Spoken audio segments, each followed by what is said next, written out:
Hi brothers and friends, இந்த வீடியோவில் நம்ம என்ன பார்க்க போகிறோம் அப்படின்னா ஐபிஎல் 2026 மேட்ச் 11 ஞாயிற்றுக்கிழமை 7:30 மேட்ச்சு ஆர்சிபி விசஸ் சிஎஸ்கே.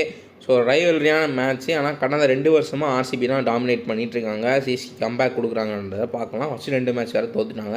இந்த வீடியோ ஸ்கிப் பண்ணாமல் பாருங்கள், நிறையா டீல்ஸ் நீங்கள் தெரிஞ்சிக்க முடியும். மேட்ச் செம்ம இன்ட்ரெஸ்டிங்காக போகும். நம்ம வீடியோ லைக் பண்ணிவிட்டு பக்கத்தில் ஹைப்னு ஒரு ஆப்ஷன் இருக்கும், ரெண்டுமே பண்ணிடுங்க. இது வந்து நம்ம வீடியோக்கு யூஸ்ஃபுல்லாக இருக்கும். அதே மாதிரி நம்ம டெலிகிராம் சேனலில் ஜாயின் பண்ணாமல் நம்மளுடைய அஃபிஷியல் டெலிகிராம் சேனலுக்கான லிங்க் வந்து டிஸ்கிரிப்ஷனில் கொடுத்துருக்கேன். கிளிக் பண்ணி நம்மளுடைய அஃபிஷியல் சேனலில் ஜாயின் பண்ணிக்கோங்க. அந்த லிங்க்கை கிளிக் பண்ணி ஜாயின் பண்ணிக்கோங்க. அப்போ தான் நீங்கள் வந்து கரெக்டாக ஜாயின் பண்ணிக்க முடியும். ஸோ அது உங்களுக்கு ரொம்ப யூஸ்ஃபுல்லாக இருக்கும். லாஸ்ட்டில் வரக்கூடிய டீட்டெயில்ஸு, பிக்சரை போட்டு அதே மாதிரி இம்பாக்ட் பிளேயர்ஸு எல்லாமே முடிஞ்ச அளவுக்கு என்னென்ன டீட்டெயில்ஸ்லாம் கிடைக்குதோ இதெல்லாம் யூஸ்ஃபுல்லாக இருக்குமோ எல்லாத்தையுமே நான் அப்டேட் பண்ணிடுவேன். ஸோ மறக்காமல் ஜாயின் பண்ணிக்கோங்க. நம்ம சேனலை சப்ஸ்கிரைப் பண்ணி பக்கத்துக்கு பெல் ஐக்கனை கிளிக் பண்ணி வச்சுக்கோங்க. அப்போ அடுத்தடுத்த மேட்ச் வீடியோ போடுறப்ப உங்களுக்கு நோட்டிஃபிகேஷன் யூடியூபே கொடுத்துரும், நீங்கள் ஈஸியாக பார்த்துக்க முடியும். இப்போ நம்ம வீடியோக்குள்ளே போயிடலாம். வெல்கம் டு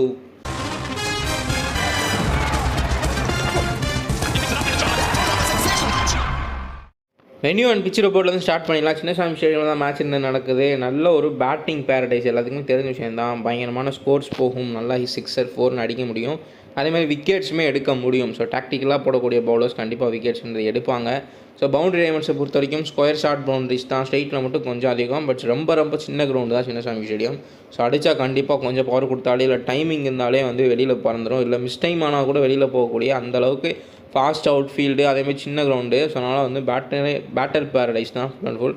ஃபஸ்ட் இன்னிங்ஸோட ஆவரேஜ் ஸ்கோர் வந்து 200 to 215 ப்ளஸ் வரைக்கும் போகும். ஹைட்யூ இருக்கனால சேசிங்க்கு இன்னுமே பெட்டராக இருக்கும். ஸோ பேஸ் 60%, ஸ்பின்னர் 40% வந்து விக்கெட்ஸ் எடுத்திருக்காங்க. குறிப்பாக வந்து ஒய்டியாக்கர்ஸு, ஸ்லோவர் ஒன்ஸு, ஸ்லோ பவுன்சர்ஸு, இந்த மாதிரி வேரியேஷன்ஸ் போடக்கூடிய ஃபாஸ்ட் பவுலர்ஸ்க்கு நல்லாவே விக்கெட்ஸ்ன்றது விழுகக்கூடிய ஒரு கிரவுண்டு தான். ஸோ அதே மாதிரி ஐடியல் ஸ்ட்ராட்டஜி டாஸ் வின் பண்ணி சேஸ் எடுக்கிறது தான் இந்த கிரவுண்டோட ஐடியல் ஸ்ட்ராட்டஜி. அதுதான் வந்து ஃபேவரபுளாகவும் இருக்கும். ஸோ நம்ம பிளேயிங் லெவன் பார்த்துடலாம். ஸோ ஆர்சிபியை பொறுத்த வரைக்கும் லாஸ்ட் மேட்ச் என்ன பிளேயிங் லெவன்ஸு ப்ளே பண்ணாங்களோ அதே பிளேயிங் லெவன் தான். ஹேசல்வுட் அவைலபிலிட்டி இல்லைன்னு சொல்லிட்டாங்க. ஸோ ஹேசல்வுட் வந்து ஏப்ரல் 12 RR மேட்ச்சுக்கு எகென்ஸ்டாக தான் வர்றதுக்கு வாய்ப்புகள் இருக்குதுன்னு சொல்லியிருக்காங்க. ஸோ இதுவே உங்களுக்கு ஸ்ட்ராங்கஸ்ட் டீம் தான். ஏன்னா ஜேக்கப் டஃபி வந்து ஹேசல்வுட் என்ன பண்ணுவாரோ அதை போன மேட்ச் வந்து பண்ணிட்டார். ஸோ அதனால் அவர் மேலே கண்டிப்பாக கான்ஃபிடன்ஸ் வச்சு அதே இதில் தான் போவாங்க. ராஜத் படிதார், அதுக்கப்புறம் ஜித்தேஷ் சர்மா, தேவ்ரட் படிக்கல், fill salt, Virat Kohli, Romario சட்பட், Krunal Pandya, Bhubaneswar Kumar, Abhinandan Singh, சுயா Sharma, இந்த 12 பேர் வச்சு தான் வந்து கண்டிப்பாக பிளேயிங் பண்ணுவாங்க. ஸோ இந்த பக்கம் பார்த்தோம் அப்படின்னா ருத்ராஜ் கெய்க்வாட், சஞ்சு சாம்சன், ஆயுஷ் மாத்ரே, டிவார்ட் பிரேவிஸ் கண்டிப்பாக இந்த மேட்ச் உள்ளே இறங்குறாரு. ஸோ அதனால் இது வந்து கூடுதல் ப்ளஸ் பாயிண்ட்டு. பட் என்ன தான் பேட்டிங்கில் மேனேஜ் பண்ணாலும் பவுலிங் ரொம்ப வீக்காக இருக்குது. ஸோ சிவம் துபே, சர்ஃப்ராஸ் கானு, கார்த்திக் சர்மாவை வெளியில் எடுத்துகிட்டு மேபி ஒரு ராகுல் சகர் இல்லை ஏதாவது ஒரு பவுலரை வந்து உள்ளே கொண்டு வரதுக்கான பாசிபிலிட்டிஸ் இருக்குது. ஸோ இல்லை ஜேமி ஓவர்டன் கூட உள்ளே இறக்கி விடலாம். ஏன்னா 100 போது Matt Henry, Dewald Brevis 3 overseas players தான் இருக்காங்க இப்போதைக்கு. ஸோ அதனால் வந்து ஜேமி ஓவர்டனை யூஸ் பண்ணலாம். ஏன்னா அவர் பேட்டிங்குமே ஆடுறாரு, பவுலிங்குமே நல்லா ஃபாஸ்ட்டாக போடக்கூடிய ஒரு bowler, so all rounder. So use பண்ணிக்கலாம். இந்த ரொம்ப மணி கொடுத்து எடுத்துட்டோம், ஸோ சான்ஸ் வந்து கொடுத்தாகணும் அப்படின்னு யோசிக்கிறத விட்டுட்டு வின் பண்ணுறதுக்கு என்ன பண்ணணுமோ அதை யோசிக்கிறது சிஎஸ்கேக்கு பெட்ரு. ஸோ நான் போன மேட்ச் வந்து பிரசாந்த் வீரை வந்து இறக்கி விட்டாங்க. அவர் 7 பாலுக்கு 7 ரன் அடித்தார், நல்ல பேட்டிங் பிச்சிலேயும். அதே மாதிரி பவுலிங்காச்சும் கொடுப்பாங்கன்னு பார்த்தா பவுலிங்குமே பெருசாக யூஸ் பண்ணலாம். 5 பவுலர்ஸ் தான் யூஸ் பண்ணாங்க.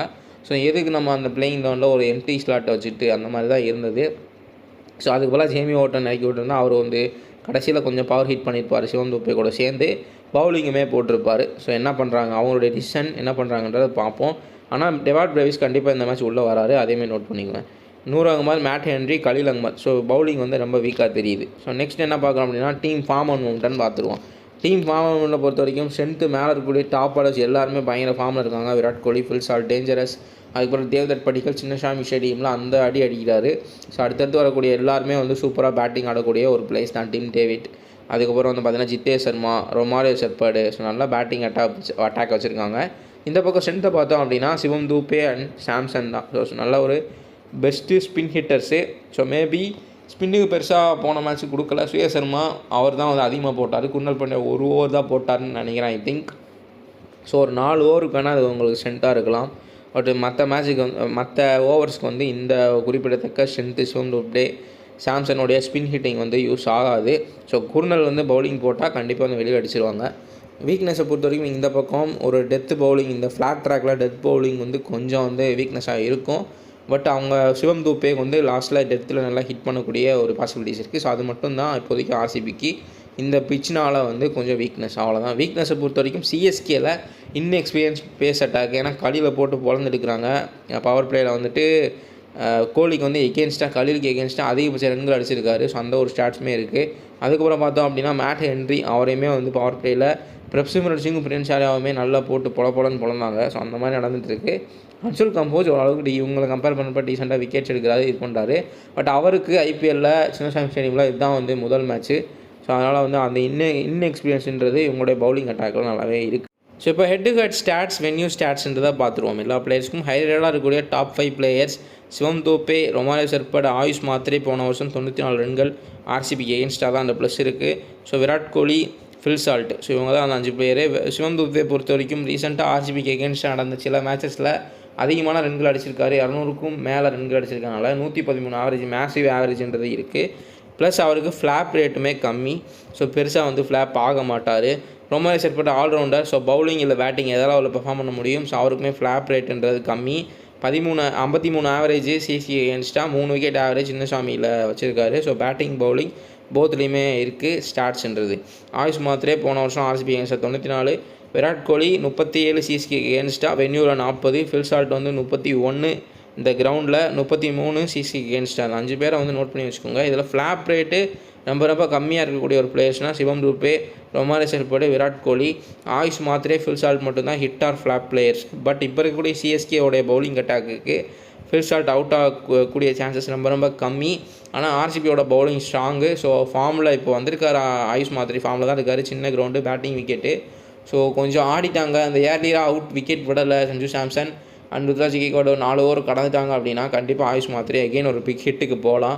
ஏன்னா போன மேட்ச் பார்த்தீங்கன்னா ஸ்பின் அவரால் அடிக்க முடியல. அது காரணம் அவருக்கு இன்னும் அந்த பவர் இல்லை. ஸோ அந்த 4 நாளுக்கு பவர் இல்லைனால செகல் தூக்கி ஏர்லேயே வந்து ரொம்ப மெதுவாக ஸ்லோவாக போட்டார். ஸோ ஃபாஸ்ட் பவுலர் அடித்த அளவுக்கு ஸ்பின் அடிக்க முடியல. பட் இந்த கிரவுண்டில் கண்டிப்பாக அடித்தா வெளியில் போயிடும். ஸோ சேப்பாக்க கம்பேர் பண்ணுறப்ப சின்னசாமி ரொம்ப சின்ன கிரவுண்டு. ஸோ மற்ற ஸ்டாட்ஸ் பார்த்துருவோம். படிக்கலுக்கு வந்து 25, 34 ஆவரேஜ் இருக்குது. ரஜத் படிதார் வந்து 30, 18 ஆவரேஜ் சின்னசாமி ஸ்டேடியமில். Jitesh Sharma 24, 25. Tim David 33, 16. Romario Shepherd வந்து ரெண்டுலுமே வந்து நல்லா ஆவரேஜ் இருக்கார். வென்யூவில் பார்த்தோம் அப்படின்னா 53 ரன்கள் ஆவரேஜ், 3 விக்கெட் ஆவரேஜ், ரெண்டுமே வந்து வென்யூவில் சூப்பராக இருக்குது. சிஎஸ்கே எகென்ஸ்டாக 21 ஆவரேஜ் வச்சுருக்காரு, ரன்கள் ஆவரேஜ் ப்ளஸ் 1 விக்கெட் ஆவரேஜுமே இருக்குது. குர்னல் பாண்டியா பேட்டிங் ஆவரேஜ் வந்து கொஞ்சம் நல்லா இருக்குது, டீசெண்டாக இருக்குது சிஎஸ்கே எகென்ஸ்டாக. புவனேஸ்வர் குமார் 1 விக்கெட் ஆவரேஜ் இருக்காரு. ஜாக்கப் டஃபி இப்போ தான் சிஎஸ்கே எகென்ஸ்டாக ப்ளே பண்ண போகிறாரு. பட் போன மேட்ச் வந்து 3 விக்கெட்டு பவர் பிளேயிலே கொடுத்து முடிச்சுட்டு படிக்கல அப்போவே அந்த இம்பேக்டை உள்ளே கொண்டு வந்துட்டாங்க. அபிநந்தன் சிங்கை பொறுத்த வரைக்கும் போன மேட்ச் தான் வந்து டெபியூட் பண்ணார். 1 விக்கெட்டு 38 ரன் கொடுத்துருந்தார் டோட்டலாக வந்துட்டு. இந்த மேட்ச் அவருக்குமே டெபியூட்டாக தான் இருக்கும். சிவா சர்மா 0.4, 0.6 விக்கெட் ஆவரேஜ் இருக்கார். அது காரணம் இங்கே விக்கெட் எடுக்கிறது கஷ்டம் சிவா சர்மா. ஏன்னா இவர் பவுலிங் போடுறப்ப மிடில் ஓவர்ஸ் வரப்போ சிவம் தோப்பே உள்ளே இருப்பார். ஸோ அதனால் பெருசாக விக்கெட் விழுகாது, அடி தான் கிடைக்கும். ஸோ அதனால் ஸ்பின்னை நல்லா ஆடக்கூடிய சிவம் தோப்பே அவருக்கு ஒரு பெரிய மைனஸாக இருப்பார். பவுலர் இம்பேக்ட் அனலைசிஸ் வந்து பார்த்துருவோம். Impact level high. So Bhuvneshwar Kumar தான் இந்த மேட்ச்சுக்கு பெரிய இம்பேக்டாக இருப்பார். ஸோ அதுக்கு சில காரணங்கள் இருக்குது, அதை அப்புறமா பார்ப்போம். ஸோ கலீல் அகமது அண்ட் நூர் அகமது வந்து சிஎஸ்கேக்கு. ஸோ லெஃப்ட் ஆர்ம் வந்து கொஞ்சம் ப்ளஸ்ஸாக இருக்கலாம். மிடில் ஓவர்ஸில் வந்து அவர் ஸ்பின் போடுவார். ஸோ அவர் மிடில் ஓவரை கண்ட்ரோல் பண்ணலாம். பட் போன மேட்ச் இந்த பேட்டிங் பிச்சில் பயங்கரமாக அடிவாங்க நூர் அகமது. அதே தான் இங்கேயும் வந்து நல்ல பேட்டிங் விக்கெட் தான். பட் போன மேட்ச் சிவா சர்மா கொஞ்சம் மிடில் அவருக்கு கொஞ்சம் டேர்ன் அதெல்லாம் கிடச்சிது. ஸோ நல்லா பண்ணார். ஸோ நூர் அகமதுக்கு அது ஒரு ப்ளஸ் பாயிண்ட்டாக இருக்கலாம். குறிப்பாக ஃபஸ்ட்டு பவுலிங் பண்ணாங்க அப்படின்னா. கலீல் அகமது வந்துட்டு ஒரு லெஃப்ட் ஆர்ம் இது இருக்குது. பட் ஸ்டில் அவருக்கு பேட்டில்ஸ் அதிகமாக இருக்குது. நம்ம அதையுமே வந்து பார்த்துடலாம். ஸோ இதில் பொறுத்த வரைக்கும் என்ன கலீல் அகமது தான் நூர் அகமதான்னு கேட்டிங்கன்னா மேபி ஃபஸ்ட் பவுலிங் பண்ணுறப்ப கலீல் அகமது டெத்தில் போட்டால் விக்கெட்ஸ் எடுக்கலாம். பட் செகண்ட் பவுலிங்னால் சுத்தமாக இருக்குது ஒரு இதுவே இருக்காது, இப்போ ப்ளஸ்ஸே இருக்காது. நூர் அகமதுமே அதே மாதிரி தான். ஃபஸ்ட்டு பவுலிங் பண்ணாங்க அப்படின்னா மிடில் கொஞ்சம் எடுக்கும் அவருக்கு. அப்படின்றப்ப விக்கெட்ஸ் எடுக்கிறதுக்கான பாசிபிலிட்டிஸ் இருக்குது. புவனேஸ்வர் குமாரை பொறுத்த வரைக்கும் அவருக்கு நல்ல ப்ளஸ்ன்றது இந்த மேட்ச்சில் இருக்குது, இம்பேக்டாக இருப்பார். ஸோ பேட்டில்ஸ்லாம் பார்த்துருவோம். ஸோ ஹெட் டு ஹெட் பார்த்துடலாம். மென்டலேஜை பொறுத்த வரைக்கும் சிஎஸ்கேக்கு தான் இருக்குது அனலைசிஸ் படி. ஏன்னா அது வந்து மொத்தமாக இருக்கக்கூடிய நம்ம அனலைசிஸ்லாம் எடுத்து பார்த்தோம். அதாவது டோட்டல் ஐபிஎல் இந்த வருஷமாக 19 வருஷமாக எடுத்து பார்த்தோம் அப்படின்னா சிஎஸ்கேக்கு தான் வின் ரெக்கார்டு அதிகமாக இருக்குது, சாம்பியன்ஸ் ட்ராஃபி அதிகமாக இருக்குது. ஸோ அது அந்த மாதிரி வந்து நிறைய ப்ளஸ் பாயிண்ட்ஸ் இருக்குது. பட் இப்போ ரீசெண்டாக எடுத்து பார்த்தோன்னா லாஸ்ட் 2 வருஷத்தில் 2024லேயும் சரி 2025லேயும் சரி ஆர்சிபி சிஎஸ்கே மேட்ச்சில் ஆர்சிபி தான் வந்து வின் பண்ணியிருக்காங்க. ஸோ அந்த ப்ளஸ் இருக்குது. ப்ளஸ் இந்த டீமை பாருங்கள். So team and form momentum இதெல்லாம் பார்க்குறப்ப ஆர்சிபிக்கு தான் ரொம்ப வந்து ஒரு டிஃபெண்டிங் சாம்பியன்ஸ் வேறு. ஸோ அவங்களுக்கு தான் ரொம்ப ப்ளஸ் பாயிண்ட்றது இருக்குது. மென்டல் ஏஜுமே அவங்களுக்கு தான் அதிகமாக இருக்கும் இந்த மேட்சை பொறுத்த வரைக்கும். ஏன்னா அவங்களுடைய ஹோமில் விளாட்றாங்க. இவங்க டீமை கம்பேர் பண்ணுறப்ப, குறிப்பாக பவுலிங்கை கம்பேர் பண்ணுறப்ப இவங்க நல்லா ஸ்ட்ராங் பவுலிங் அட்டாக் வச்சுருக்காங்க. ஸோ எல்லா பேட்டர்ஸுமே நல்லா ஃபார்மில் இருக்காங்க. இன்னுமே இவங்க இந்த பேட்டிங் லைனப் யாரை உள்ளே இறக்கலாம் வேணான்னு சொல்லிட்டு ஒரு குழப்பத்தில் இருக்கக்கூடிய சிஎஸ்கே. ஸோ இப்போலாம் பார்க்குறப்ப ஆர்சிபிக்கு தான் எனக்கு தெரிஞ்சு வந்து மென்டல் ஏஜ் அதிகமாகவே இருக்குது. ஸோ என்ன ப்ளஸ் பாயிண்ட் அப்படின்னா சிவம் தூபே 100க்கு மேலே ஆவரேஜ் இருக்கார் ஆர்சிபிக்கு எகெயின்ஸ்டாக. ஸோ அது வந்து ஒரு 6 நல்ல ப்ளஸ்ஸு. ப்ளஸ் டெவால்ட் பிரவிஷ் நான் சொல்லியிருந்த மாதிரி இந்த மேட்ச் உள்ளே வராரு. ஸோ இவங்க 2 பேர் எப்படி ப்ளே பண்ணுறாங்க, எப்படி கொண்டு போகிறாங்க, இவங்க தான் வந்து மெயின் பிளேயர்ஸு. இம்பேக்ட்ஃபுல்லாகவும் இருப்பாங்க கண்டிப்பாக இந்த மேட்ச்சு. ஸோ இந்த 2 பேரை வந்து மறக்காமல் நோட் பண்ணி வச்சுக்கோங்க. ஏன்னா ஃப்ளாப் ரேட்டுமே கம்மி 2 பேர்த்துக்கு. கண்டிப்பாக வந்து 30+ ரன்கள் அடிச்சுட்டு தான் ஏதாச்சும் வந்து ஒரு இதாகுமே தவிர்த்து ஒரு சிங்கிள் டிஜிட்லேயோ அந்த மாதிரி ஆகிறதுக்கான வாய்ப்புகள் கிடையாது. ஸோ 2 பேர்த்த பற்றி கண்டிப்பாக எல்லாத்துக்குமே தெரிஞ்சிருக்கும். மேட்சப் மேட்ரிக்ஸ் பார்த்துலாம். சிவம் தூபே, சஞ்சு சாம்சன் 2 பேருமே ஸ்பின்னை நல்லா ஆடுவாங்க. ஸோ ஸ்பின்னை பொறுத்த வரைக்கும் ஒரு 4 ஓவர் மேக்ஸிமம் போடலாம். ஸோ ஆர்சிபியை பொறுத்த வரைக்கும் ஸ்ரேயா சர்மா ஒரு 3 ஓவர் போடுவார். அதுக்கப்புறம் குர்னால் பாண்டியா 1 ஓவர் போடலாம். ஸோ இல்லை அதிகபட்சமாக போட மாட்டாங்க. கண்டிப்பாக ஃபாஸ்ட் பால் தான் யூஸ் பண்ணுவாங்க. குறிப்பாக இவங்க 2 பேருமே ஸ்ட்ரைக்கில் இருக்கப்ப, அதுவும் குறிப்பாக நம்பர் 1 ஸ்பின் ஹிட்டரான சிவம் டூப்பே உள்ளே இருக்கிறப்ப, இன்கேஸ் அவங்க ஸ்பின்னு கொஞ்சம் அதிகமாக யூஸ் பண்ணுறாங்க, அப்போ வந்து சஞ்சு சாம்சனும் சிவம் டூப்பேவும் ஸ்ட்ரைக்கில் இருந்தால் அது வந்து சிஎஸ்கேக்கு அட்வான்டேஜாக இருக்கும். கீழே அதே பார்த்தோம் அப்படின்னா விராட் கோலி, ஃபில் சால்ட்டு. ஸோ 2 பேர்த்துக்குமே ஒரு நல்ல அட்வான்டேஜ் ஆர்சிபிக்கு தான் இந்த கலீல் அகமதோட பவர் பிளே ஓவர்ஸ். ஏன்னா கலீல் அகமதை குறிப்பாக விராட் கோலி அதிகமாக ரன்கள் அடிச்சிருக்காரு. ஸோ பவர் பிளேவை பயங்கரமாக அடிக்கிறதுக்கான வாய்ப்புகள் ரொம்ப ரொம்ப அதிகம். அதுவுமே ஃப்ளாட் ட்ராக்கில். ஸோ போன மேட்சே பார்த்துருப்போம். பிரியன் சாரியாவும் பிரப்சிம்ரன் சிங்குமே பவர் பிளேயில் சூப்பராக வந்து ப்ளே பண்ணாங்க. கம்பேர் பண்ணுறப்ப மேட் ஹென்ரியோட பவர் பிளேயில் கலீல் அகமது கொஞ்சம் ஓரளவு பரவாயில்லாமல் போட்டார். பட் ஸ்டில் விராட் கோலி வந்து கலீல் அகமதை டார்கெட் பண்ணி அடிச்சிருக்காரு. ஸோ அந்த லெஃப்ட் ஆர்ம் ஆங்கிள் இருந்தாலும் அதை வந்து நியூட்ரலைஸ் பண்ணி ரன்கள் அடிச்சிருக்காரு. அதனால் இதில் வந்து அட்வான்டேஜ் வந்து ஆர்சிபிக்கு தான் இருக்குது. நெக்ஸ்ட் நம்ம பேட்டர் மேட்சாக பார்த்துடலாம். பேட்டர் மேட்சை பொறுத்த வரைக்கும் டிவால்ட் பிராவிஸ் விசஸ் புவி டவி. ஸோ இதில் வந்துட்டு பார்த்தோம் அப்படின்னா போன ஒரு கான்ட்ரவர்ஷியல் அவுட் ஆனார் போன வருஷம் 0க்கு அவுட்டு. ஸோ அந்த ஒரு இதுன்றது இருக்கும். அதே மாதிரி ஒரு இன்ஜுரி ஆகி இப்போது 2 மேட்ச் ப்ளே பண்ணால் 3ஆவது மேட்ச் உள்ளே வராரு. ஸோ நிறைய எதிர்பார்ப்புகள் இருக்கும். அதே மாதிரி ஃப்ளாப் ரேட்டுமே ஒரு கம்மி. ஸோ எனக்கு தெரிஞ்சு இந்த ஹை ரிஸ்க் ஹை ரிவார்டில் டெவால் பிராவிஸ் தான் வின் பண்ணுறதுக்கான வாய்ப்புகள் இருக்கும். டியூ டு கண்டிஷன்ஸ், நல்ல பேட்டிங் விக்கெட், சின்ன கிரவுண்டு, கண்டிப்பாக வந்து நோ லுக்கிங் ஷாட்லாம் அதிகமாக எதிர்பார்க்கலாம் டெவால் பிராவிஸ் கிட்ட இருந்து. ஸோ இந்த மேட்சை பொறுத்த வரைக்கும் கீழே பார்த்தோம் அப்படின்னா Phil Salt versus Matt Henry. So explosive opener versus elite seam. ஸோ இந்த பர்டிகுலர் கிரவுண்டு பேட்டிங் விக்கெட்டை பொறுத்த வரைக்கும் எனக்கு தெரிஞ்ச அட்வான்டேஜ் வந்து சால்ட்டுக்கு தான். கண்டிப்பாக வந்து வெளியில் அடிச்சிடுவாங்க. ஏன்னா போன மேட்ச்சு பிரியன் சரியாக அசால்ட்டாக அடித்தார் மேட் ஹென்ரி 20 ரன் ஒரே ஓவரில். அடுத்த ஓவர் மறுபடியும் 6 அடித்தார். அதுக்கப்புறம் வந்து மேட் ஹென்ரி ஒரு நல்ல பால் போட்டு விக்கெட்டுன்றது எடுத்தார். அதுக்கப்புறம் கொஞ்சம் புல் பேக் பண்ணாங்க பவுலர்ஸ். பட் பவர் பிளேன்றதை பார்க்குறப்ப ஃபில் சால்ட் பவர் பிளே தான் அதிக ரன்கள் அடிப்பார் ஒரு பவர் பிளேயில் போடுறப்ப. இங்கே அட்வான்டேஜ் பார்த்தோம் அப்படின்னா ஃபில் சால்ட்டுக்கு தான் இருக்குது. ஸோ நெக்ஸ்ட் நம்ம கீ பேட்டில்ஸ் பார்த்துடலாம். ஸோ இதில் நீங்கள் நோட் பண்ண வேண்டியது என்னென்னா, கண்டிப்பாக எல்லாருமே இந்த ஃபஸ்ட் 2 சிஎஸ்கே மேட்ச்சில் சஞ்சு சாம்சனை அவர் வேர்ல்டு கப்பில் இந்த ஃபார்முக்கு வந்துட்டு கேப்டனாவோ வைஸ் கேப்டனாவோ ட்ரை பண்ணியிருப்போம் கண்டிப்பாக. ஸோ எதுவுமே யோசிக்காமல் பண்ணியிருப்போம். ஏன்னா பேட்டிங் பிச்சுன்னு சொல்கிறாங்க, ஓப்பனிங் வராரு, ஸோ நிறைய ஸ்கோர் போகலான்னு சொல்லிட்டு. ஆனால் சஞ்சு சாம்சன்ட்ட இருக்க ஒரு மைனஸ் என்ன அப்படின்னா, 5 மேட்ச் அவர் ப்ளே பண்ணுறாருன்னா 3 மேட்ச் வந்து ஃப்ளாப் ஆயிடுவார். ஒரு 2 மேட்ச் வந்து சிங்கிள் டிஜிட்டில் அவுட் ஆவார். 2 மேட்ச் வந்து 20+ ரன்கள் அடித்து அவுட் ஆவார். மிச்சம் இருக்கக்கூடிய 2 மேட்ச்சில் 80, 70ன்னு சொல்லிட்டு ஹை ஸ்கோர் பண்ணக்கூடிய அந்த மாதிரி ஒரு கேட்டகரியில் இருக்கக்கூடிய பிளேயர் தான் சஞ்சு சாம்சன். ஸோ இந்த மேட்ச் வந்துட்டு அவருக்கு மேட்ச் அப்ஸ்ன்றது இருக்குது. ஸோ அதேமாதிரி நோட் பண்ணிக்கங்க. புவி கிட்ட 4 டைம் வந்து அவுட் ஆகிருக்காரு சஞ்சு சாம்சன். ஸோ அதிகபட்சமாக அவுட் ஆகிருக்காரு. பவர் பிளேயில் புவி போடுவார், இவர் ஓப்பனிங் வராரு. போன மேட்ச்சே பார்த்தீங்கன்னா சேவியர் பாட்லெட்டுக்கிட்ட ஒரு லைட் டீவியேஷன் இருந்துச்சு. லென்த்தை கரெக்டாக வந்து குட் லென்த்தில் பால் போட்டார், அவுட் ஆகிட்டார் சஞ்சு சாம்சன். ஸோ ருத்ராஜ் கேக்வாடுமே பெருசாக ஃபார்மில் இல்லை. ஸோ அவங்களுக்கு இந்த ஜேக்கப் டஃபி, புவனேஸ்வர் குமார்லாம் பெரிய த்ரெட்டாக இருப்பாங்க இந்த மேட்சுமே. குறிப்பாக 4 விக்கெட்டுன்றது 4 டைம் அவுட் ஆகியிருக்காரு புவனேஸ்வர் குமார் சஞ்சு சாம்சனை. ஸோ ஒரு அட்வான்டேஜ் ஸ்ட்ரைட்லி புவிக்கு தான் போகும். ஸோ அதையுமே வந்து நோட் பண்ணிக்கோங்க.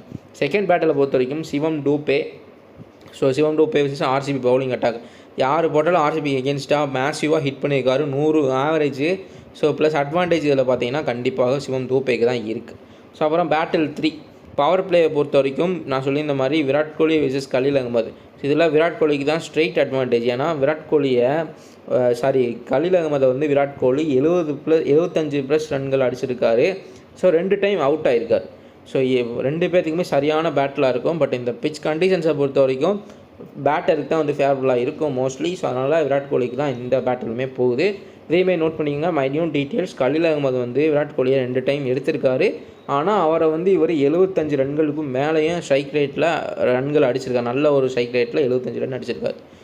ஸோ ஃபேண்டசி டீம் செலெக்ஷன் பார்த்துருவோம். ஸோ இது 3 பேருமே வந்து சூப்பர்பான பிளேயர்ஸ் தான். ரிஸ்கி ஜிஎல் பிக்ஸ்லாம் சொல்ல முடியாது. 3 பேருமே நல்ல ஃபார்மில் இருக்கக்கூடிய ஒரு நல்ல ஒரு ஹை டிஃப்ரெண்டியல் பிக்கு தான். ஸோ நீங்கள் கேப்டன் வைஸியாக கூட ட்ரை பண்ணலாம். டெவால் பிராவிஸையும் ஒரு டிஃப்ரெண்டியல் சாய்ஸ், டேவிட் படிக்கல், அதுக்கப்புறம் ஜேக்கப் டஃபி எல்லாத்தையுமே. ஸோ நூர் அகமது, கலீல் அகமது, புவனேஸ்வர் குமார். ஸோ இங்கே நீங்கள் வந்துட்டு ஒரு 100 அகமது ட்ராப் பண்ணிட்டு ஒரு டெவால் பிராவிஸ் பேட்டிங்கை உள்ளே எடுக்கலாம். ஸோ ஏன்னா வந்து இது ஒரு நல்ல பேட்டிங் விக்கெட்டுன்றதுனால மேலே ஒரு டாப் ஆர்டரில் இன்னொரு இதை சேர்த்துக்கலாம். அதேமாதிரி டேவிட் படிக்கலுமே உள்ளே வந்து சேர்த்துக்கலாம். குர்னல் பாண்டியாவை வெளியில் எடுத்துகிட்டு. ஸோ இது வந்து ஒரு நல்ல யூஸ்ஃபுல்லாக இருக்கும் பேட்டிங் ட்ராக்கில் குறிப்பாக. So Phil Salt, Sanju Samson, safe 11 பார்த்தோம் அப்படின்னா Virat Kohli, Shivam Dube vice captain due to 100க்கு மேலே ஆவரேஜ் இருக்குது. Ruturaj Gaikwad, Ayush Mhatre, Romario Shepherd. So Krunal பாண்டியாவுக்கு பதிலாக ஒரு தேவ்தத் படிக்கல், நூர் அகமதுக்கு பதிலாக ஒரு Dewald Brevis, Bhuvneshwar Kumar, Khaleel Ahmed. So இந்த கலீல் அகமதுக்கு பதிலாக கூட நீங்கள் ஜேக்கப் டஃபியை கூட சூஸ் பண்ணிக்கலாம். கலீல் அகமதை விட ஜேக்கப் டஃபி ஒரு சேஃபான பிக்காக இருப்பார். ஸோ கலீல் அகமது வந்துட்டு விராட் கோலி 2 டைம் எடுத்திருக்காரு. பட் அதுவும் பார்த்தீங்க அப்படின்னா விராட் கோலி அதிகமான ரன்களும் அடிச்சிருக்காரு. ஸோ பவர் பிளேயில் இந்த ஒரு பேட்டில் இருக்கும். பேட்டிங் பொசிஷனால் விராட் கோலிக்கு தான் ஃபேவரபிலிட்டி அதிகமாகவே இருக்கும். ஸோ நெக்ஸ்ட்டு நம்ம கேப்டன் வைஸ் சாய்ஸ்ன்றதை பார்த்துடலாம். ஸோ இது வந்து டாஸ் டிசைட் பண்ணும். ஆர்சிபி பவுல் ஃபர்ஸ்ட் பண்ணி சேஸ் பண்ணாங்கன்னா விராட் கோலி கேப்டனு, vice captain Romario Shepherd. Due to இந்த வென்யூவில் 53 ஆவரேஜ் ப்ளஸ் இருக்குது. அதே மாதிரி 3 விக்கெட் ஆவரேஜுமே வச்சுருக்காரு. போன மேட்ச் 3 விக்கெட்டு, அதுக்கப்புறம் டெத்துலேயும் பவுலிங் போடுறதுனால. ஸோ இங்கே சிஎஸ்கே பவுல் ஃபர்ஸ்ட் பண்ணாங்கன்னா கேப்டன் வந்து சிவம் டூபே, அதுக்கப்புறம் வந்துட்டு vice captain Ruturaj Gaikwad. So இந்த மாதிரி வந்து நீங்கள் ட்ரை பண்ணலாம். ஏன்னா வந்து சேசிங்கில் கொஞ்சம் பேட்டிங் ஃபேவரபுளாக இன்னுமே ஃபஸ்ட் பேட்டிங் கம்பேர் பண்ணுறப்ப இருக்கும். பட் ருத்ராஜ் கெய்க்வாட் பெருசாக ஃபார்மில் இல்லை. பட் சின்னசாமியெல்லாம் 40 ஆவரேஜ் வந்து வச்சுருக்காரு. போன மேட்ச்சுமே நல்ல ஆவரேஜ் தான் இருந்துச்சு. பட் பெருசாக வந்து அவருடைய இன்னிங்ஸை பில்ட் பண்ண முடியல. சிவம் டூபே அவருடைய ஃப்ளாப் ரேட்டும் கம்மி, ஸ்டாட்ஸுமே எக்கச்சக்கமாக இருக்குது. மேபி இந்த பவுலிங் ஆர்சிபியோட பவுலிங் அட்டாக் வந்து சிஎஸ்கேவோட டாப் ஆர்டர் கலண்டாங்கன்னா அவர் தான் ஒரு பில்லராக இருப்பார். ஸோ பிராவிஸும் அவரும் இருந்து ஆகணும். ஸோ வேறு வழி கிடையாது. ஸோ நெக்ஸ்ட் நம்ம ஃபைனல் என்ன பார்க்குறோம் அப்படின்னா, எனக்கு தெரிஞ்சு இது வந்து ஒரு ஹிஸ்டாரிக்கல் ஒரு இதாக தான் இருக்குது இந்த அனலைசஸ் கம்பேர் பண்ணுறப்ப. பட் நம்ம ரீசெண்டாக யோசிச்சு பார்க்குறப்போ ஆர்சிபிக்கு தான் அட்வான்டேஜ் அதிகமாக இருக்குது. பட் நீங்கள் ஹிஸ்டாரிக்கலாக மொத்தமாக டோட்டலோட ஹெட் டு ஹெட் இத்தனை வருஷமாக ப்ளே பண்ண ஹெட் டு ஹெட் எல்லாத்தையும் எடுத்து பார்த்தீங்கன்னா சிஎஸ்கேக்கு தான் வின் பர்சன்டேஜ் கொஞ்சம் அதிகமாக இருக்குது. 45% ஆர்சிபிக்கு. பட் இப்போ இருக்கக்கூடிய கரண்ட் சுச்சுவேஷன் 2 வருஷமாக இருக்கக்கூடிய form, wins, players, bowling attack, batting எல்லாம் பார்த்தீங்கன்னா கண்டிப்பாக உங்களுக்கு ஆர்சிபிக்கு தான் ப்ளஸ்ன்றது அதிகமாகவே இருக்குது. இதான் நம்மளோட அனாலிசிஸ். நம்ம சேனலை மறக்காம சப்ஸ்கிரைப் பண்ணிக்கோங்க, பெல் ஐக்கானை கிளிக் பண்ணி வச்சுக்கோங்க. அடுத்த வீடியோவில் நம்ம போட்டால் நோட்டிஃபிகேஷன் ஈஸியாக வந்துடும். நம்ம வீடியோவை லைக் பண்ணிடுங்க. நம்ம நெக்ஸ்ட் வீடியோவில் பார்க்கலாம். மறக்காம டெலிகிராம் சேனல்லையும் ஜாயின் பண்ணிக்கோங்க. டிஸ்கிரிப்ஷனில் லிங்க் இருக்குது நம்மளுடைய அஃபிஷியல் டெலிகிராம் சேனல். தேங்க்யூ.